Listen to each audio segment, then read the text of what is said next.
Hi అండి, అందరికీ వందనాలండి. ఇర్మియా గ్రంథము 26వ అధ్యాయం అండి. మొదటి వచనము 649వ పేజీ అండి. మొదటి వచనం చదువుకుందాము. యెషయా కుమారుడును యూదారాజునకు యెహోయాకీము ఏలుబడి ఆరంభములో యెహోవా యొద్ద నుండి వాక్కు ప్రత్యక్షమై ఇలాగు సెలవిచ్చును. యెహోవా ఆజ్ఞ ఇచ్చినదేమనగా, నీవు యెహోవా మందిరావరణంలో నిలిచి నేను నీకు ఆజ్ఞాపించు మాటలన్నిటినీ యెహోవా మందిరంలో ఆరాధించుటకై వచ్చు యూదా పట్టణస్థులందరికీ ప్రకటింపుము. వాటిలో ఒక మాటైనను చెప్పక విడవకూడదు. 3వ వచనమండి. వారి దుర్మార్గమును బట్టి వారికి చేయదలచిన కీడును చేయక నేను పడినట్లుగా వారు ఆలకించి తమ దుర్మార్గము విడుచుదురేమో.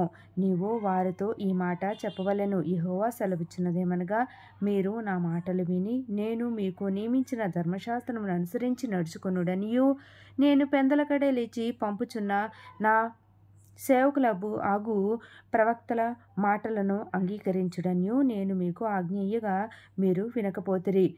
6వ వచనమండి. మీరేలాగు చేసినందున నేను షీలోహునకు చేసినట్లు ఈ మందిరమునకు చేసేదను. ఈ పట్టణమును భూమి మీదున్న సమస్త జనములకు శాపాస్పదముగా చేసేదను.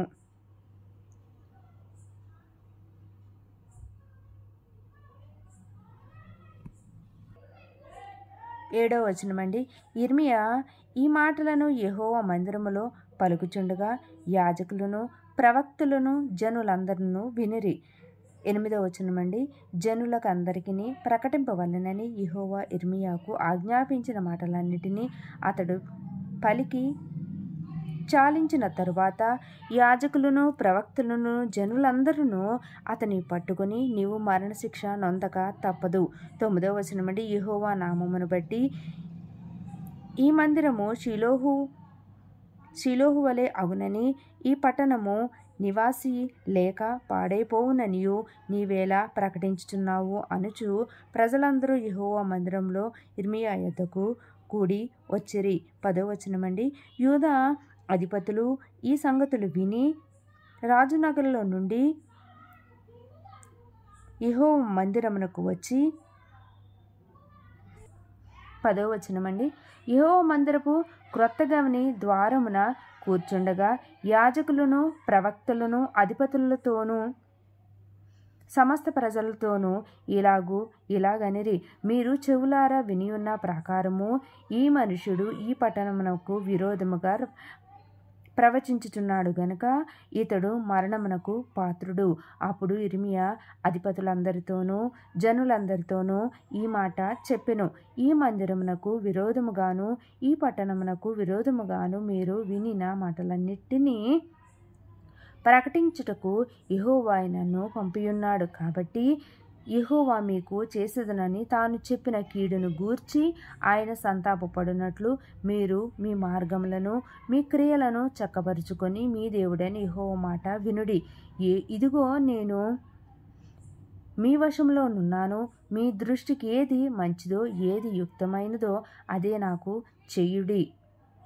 అయితే మీకు చెవులారా ఈ మాటలన్నిటినీ చెప్పుటకు నిజముగా యెహోవా మీ యొద్దకు నన్ను పంపి ఉన్నాడు గనుక మీరు నన్ను చంపిన ఎడల మీరు మీ మీదికిని ఈ పట్టణము మీదికిని దాని నివాసుల మీదికిని నిరపరాధి రక్త దోషము తెప్పించుదరని నిస్సందేహముగా తెలుసుకొనుడి. 16వ వచనమండి. కాగా అధిపతులను జనులందరూ యాజకులతోనూ ప్రవక్తలతోనూ ఇట్లనిరి, ఈ మనుషుడు మన దేవుడని యెహోవా నామమును బట్టి మనకు ఈ సమాచారము ప్రకటించుచున్నాడు గనుక ఈతడు మరణమునకు పాత్రుడు కాడు. మరియు దేశమందలి పెద్దలలో కొందరు లేచి సమాజముగా కూడిన జనులతో ఈ మాటలు పలికిరి. యూదారాజు హిజ్కియా దినములలో మొరస్తీయుడైన మీకా ప్రవచించుచుండెను. అతడు యూదా జనులందరితో ఇట్లు ప్రకటించుచు వచ్చెను. సైన్యములకు అధిపతి యెహోవా ఇలాగ సెలవిచ్చున్నాడు. చేను దున్నబడినట్లు మిమ్మును బట్టి సియోను దున్నబడును, యెరూషలేము రాళ్ల కుప్పలగును. మందిరమున్న పర్వతము అరణ్యములోని ఉన్నత స్థలముల వలె అగును. అట్లు పలికినందున యూదారాజైన హిజ్కియా అయినను యూదా జనులందరిలో మరి ఎవడైనను అతని చంపిరా, యెహోవా వారికి చేసేదనని తాను చెప్పిన కీడును చేయక సంతాపపడినట్లు రాజు యెహోవా యందు భయభక్తులు కలిగి యెహోవా దయను వేడుకొనెను కదా. మనము ఈ కార్యము చేసిన యెడల మన మీదకి గొప్ప కీడు తెచ్చుకుందాము అని చెప్పిరి. 20వ వచనమండి. మరియు కిర్యత్యారీము వాడైన షమయా కుమారుడగు ఉరియాయును ఒకడు యెహోవా నామమును బట్టి ప్రవచించుచుండెను.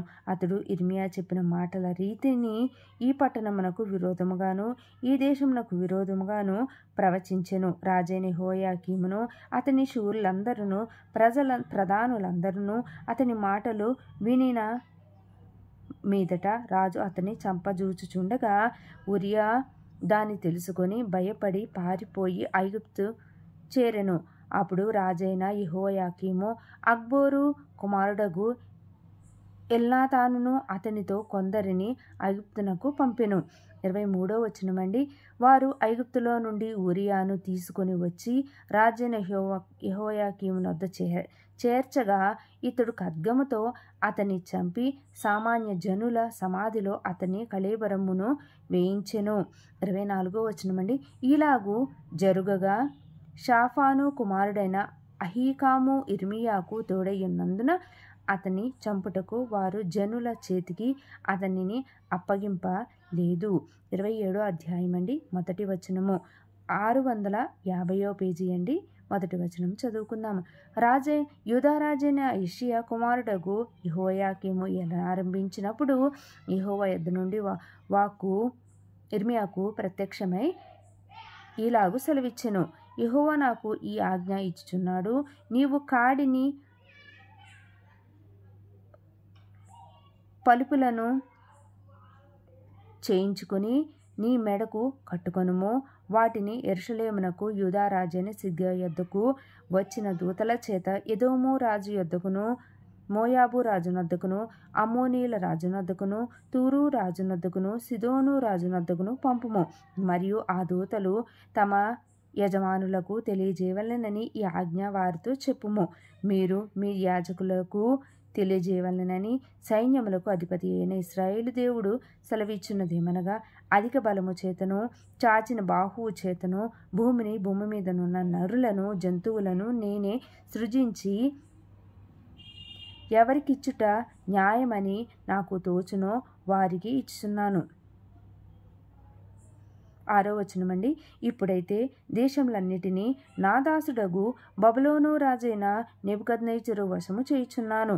అతని సేవించుటకై భూజంతువులను కూడా అతని వశము చేయుచున్నాను.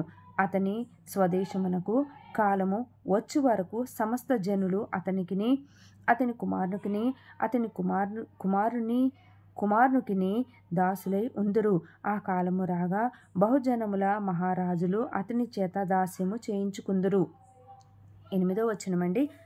ఏ జనము ఏ రాజ్యము బబులోను రాజైన నెబుకద్నెజరు నకు దాస్యము చేయనొల్లక బబులోను రాజు యొక్క కాడిని తన మెడ మీద కొనదో దానిని నేను అతని చేత బొత్తిగా నాశనం చేయించు వరకు ఆ జనమును ఖడ్గము చేతను క్షామము చేతను తెగులు చేతను శిక్షించెదను. ఇదే యెహోవా వాక్కు. 9వ వచనమండి. కాబట్టి మీ ప్రవక్తలేమి, సోదెగాండ్రేమి, కలలు కనువారేమి, కాలజ్ఞానులేమి, మంత్రజ్ఞులేమి మీరు బబులోను రాజునకు దాసులు కాకుందరని మీతో పలుకునప్పుడు మీరు వారిని లక్ష్యపెట్టకుడి. 10వ వచనమండి. మీరు మీ భూమిని అనుభవింపకుండా మిమ్మును దూరముగా తోలివేయనట్లును మిమ్మును నేను వెళ్ళగొట్టునట్లును మీరు నశించినట్లును వారు అబద్ధ ప్రవచనములు మీకు ప్రకటింతురు. 11వ వచనమండి. అయితే ఏ జనులు బబులోను రాజు కాడి క్రిందికి తమ మెడను వంచి అతనికి దాస్యము చేయుదురో ఆ జనులు తమ దేశములో కాపురముండ నిచ్చెదను. వారు తమ భూమిని సిద్ధపరచుకుందురు. నేను వారికి నెమ్మది కలుగా చేతును. ఇదే యెహోవా వాక్కు. 12వ వచనమండి. నేను ఆ మాటను బట్టి యూదా రాజైన సిద్కియాతో ఇట్లాంటిని, బబులోను రాజు యొక్క కాడిని మీ మెడ మీద పెట్టుకొని అతనికి అతని జనులకును దాసులైన ఎడల మీరు బ్రతుకుదురు. బబులోను రాజునకు దాసులు కానొల్లని జనుల విషయమై యెహోవా ఆజ్ఞ ఇచ్చినట్లు ఖడ్గము చేతనైనను క్షామము చేతనైనను తెగులు చేతనైనను నీవును నీ ప్రజలను చావనేలా. కావున మీరు బబులోను రాజునకు దాసులు కాకుందురని మీతో చెప్పు ప్రవక్తలు అబద్ధమే ప్రకటించుచున్నారు. నేను వారిని పంపలేదు, వారి మాటల అంగీకరింపలేదు. ఇదే యెహోవా వాక్కు. నేను మిమ్మును తోలివేయునట్లు 15వ వచనమండి. మీరును మీతో ప్రవచించు మీ ప్రవక్తలను నశించునట్లును వారు నా నామమును బట్టి అబద్ధముగా ప్రవచించుచున్నారు. మరియు యాజకులతోనూ ఈ ప్రజలందరితోనూ నేను ఈ మాటలు చెప్పితిని. యెహోవా సెలవిచ్చినదేమనగా, యెహోవా మందిరపు ఉపకరణములు ఇప్పుడే శీఘ్రముగా బబులోను నుండి మరలా తేబడునని ప్రవచింపు మీ ప్రవక్తలు మీతో అబద్ధములు చెప్పుచున్నారు. వారి మాటలకు ఒగ్గకుడి. 17వ వచనమండి. వారి మాట వినకుడి. బబులోను రాజునకు దాసులైన ఎడల మీరు బ్రతుకుదురు. ఈ పట్టణము పాడైపోనేలా.